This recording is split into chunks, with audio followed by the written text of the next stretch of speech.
Hi guys, welcome back to my channel. So today we're going to be talking about sunken cakes, why they sink and how to fix them.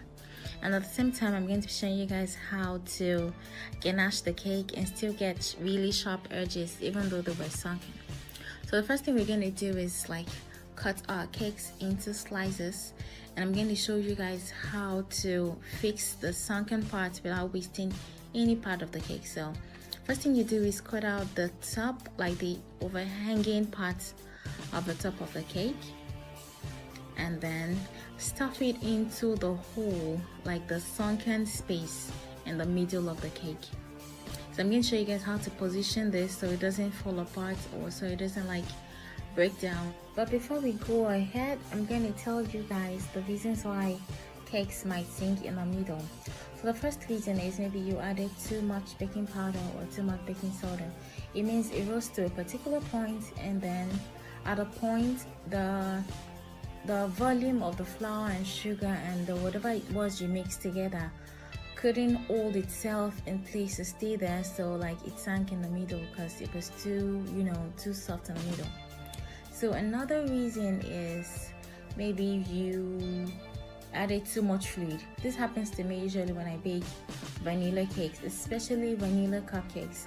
Seriously, when you make cupcakes that look like that because you added too much whatever it was you added, just throw it away because nobody wants to eat that. There is no way of fixing it, and you don't want to give anybody's child that kind of cake to eat. So in the case of cupcakes, just dump them and make new ones. So the third reason is maybe you opened the oven too early.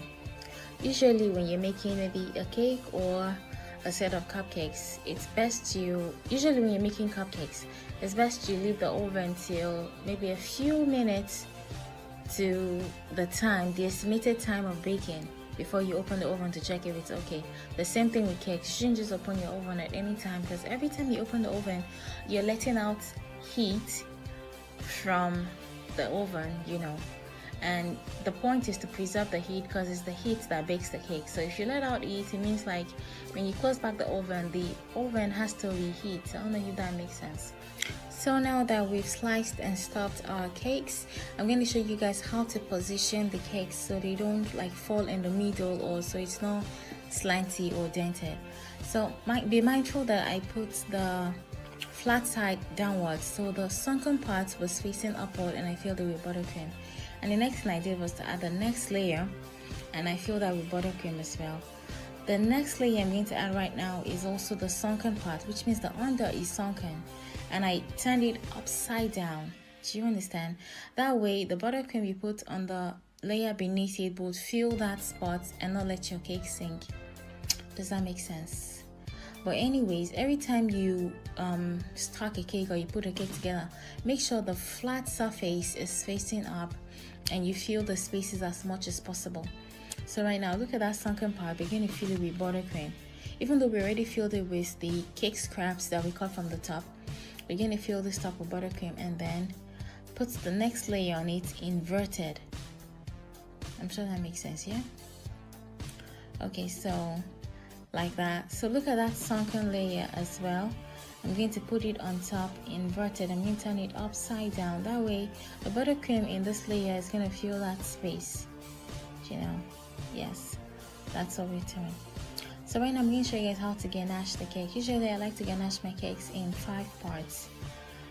This is the first part. The first part is I pour some ganache on top of it, and then I smoothen it around, and then I'm going to pour another layer that is going to get to the bottom of the cake. The point of ganaching the cake is to have a coating firm enough for you to put the fondant on, and it will stick and still look very neat. Do you understand? And give you the crisp, sharp edges everyone likes. So right now we're going to cover the whole cake, and we're going to cover it in layers because we want the ganache to not be too thick, but to be thick enough for your fondant to be able to stick to, and for it to be able to hold its spots. I don't know if that makes sense. So now I'm going to add the third layer. This is the third layer, and I'm going to smoothen it around.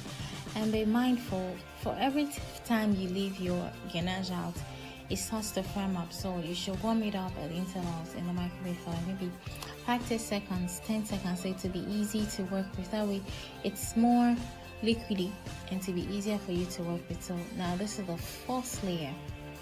It is really easy. You just want, it's just like your layering makeup. I don't know if that makes sense. You're going to put the first layer of foundation, especially if you have maybe problematic spots on your face. The first layer of foundation, allow that to firm up and then apply another one. That's exactly the same thing we're doing here. You don't have to wait for it to firm up. As you're working, it's firming up. So that's the more reason why you have to melt your ganache in the microwave at least maybe 2 or 3 times before you finish this step, because it sets up really fast. So this is the 5th layer. So this is basically just sealing everything and for it to be smooth and nice.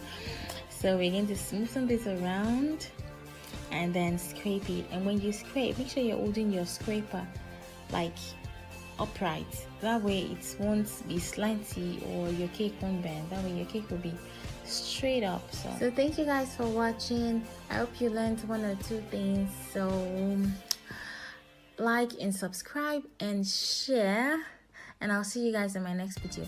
Anywho's, those 2 cakes finally became this cake, this secret cake, and this forex cake. Thank you guys. See you next time.